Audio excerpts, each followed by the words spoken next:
You lovely people, by now probably you know that Didi Combs is not having a good week, right? For a lot of good reasons, because on top of the investigation that was ongoing, there seems to be another 120 acu- which claim involving also a 9-year-old. So you heard that right. 120 more people are coming forward, right, alleging that Didi Fluffy Puffy in the 8 days or the good part of last 2 decades or so, probably more, was having, let's say, a reckless type of fun, right? With people also under the legal age. And to that, I'm saying, wow. Can you imagine? I just want to see this because we all know now what's going on here, right? But I just want to say this. Can you imagine how many people probably smelled something?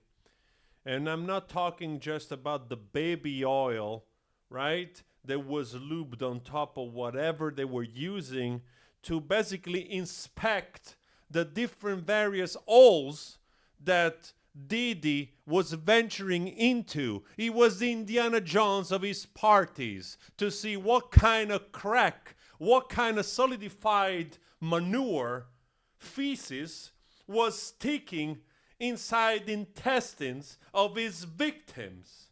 I'm just saying, all right? He was an archaeologist.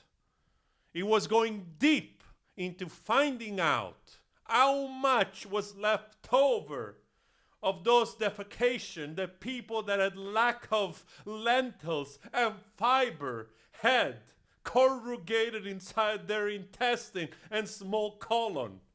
I'm just saying. So, holy shit, right? I'm like, there is no way a lot of people don't know about this fucking freak. And now it's just coming to the surface. And yesterday I saw this. I don't want to focus on the ages of these victims. When you talk about the ages of the victims when the conduct occurred, it's shocking. Yeah. Our youngest victim at the time of the occurrence was 9 years old. We have Motherfucker. an individual who was 14 years old. Motherfucker. Who was 15. 25 of the 120 individuals who are plaintiffs in these cases were minors at the time of the acts complained of. The time frame of the acts complained of is very wide. The conduct at issue spans from the years 1991 all the way till this year, 2024. If you wonder why there are so many alleged victims, that's your answer. We're talking about more than 25 years of this type of conduct. Now, although most of the victims who have stepped forward were victimized after 2015, this has been going on for a very long time. Now, when you think about the fact that some of this conduct occurred 25 years ago, and you wonder why would it take somebody so long to step forward, I want to remind you that many states in the United States have recognized that it's very difficult for a victim to step forward and to make these types of allegations when something very terrible has happened to them. I'll use New York, the state of New York, as an example. The state of New York has specific statutes in place that revive claims that are even claims that would typically be not able to be brought, that it revives such claims and they can be brought even 25 to 30 years later. Because there's a recognition there in New York and California and other states that it's very difficult for a victim to come forward.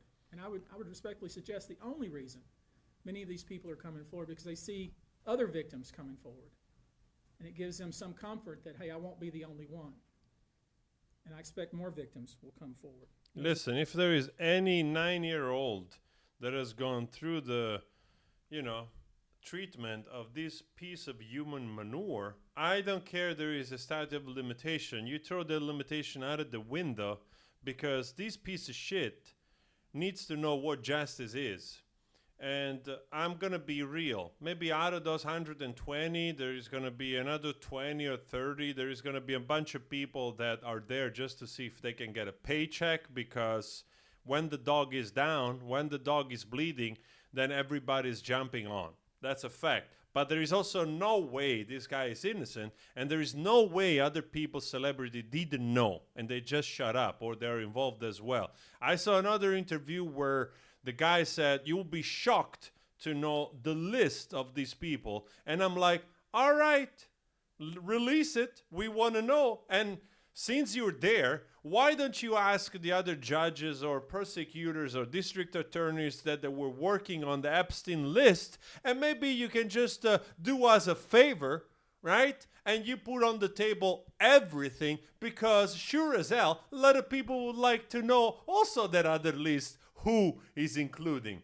And I have the feeling here that perhaps Didi was like maybe a notch or two below the Epstein list, and a lot of less powerful people probably they're gonna take the fall in order probably to protect those other bigger ones. But I'm super curious. I'm just speculating. I'm a dude sitting on a chair here, but I'm so wondering whether the guy is gonna speak or if he probably has some kind of redundancy at place to make sure that he's not going to go the way of the Epstein with some cameras not working at night, or maybe a big fire taking over an entire wing or whatever he's doing or whatever he's sleeping, because like that, if 15 people are gone, the media and the people are less likely to go like, oh, but it wasn't just targeted him. It was an accident. The whole building collapsed. 25 people passed away, including Didi. It was an accident. They can play it that way.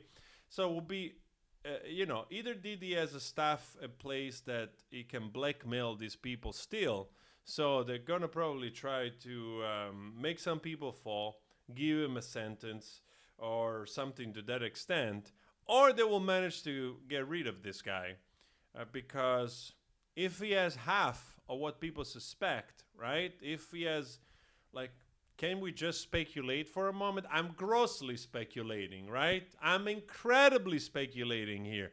This guy had camera everywhere, and maybe he got some politicians doing like fellatio on somebody. They were fellating together. And all of a sudden those images, they go public, because as soon as they do something to this dude, his protocol of releasing and flooding the internet with those salty videos is going to appear left and right.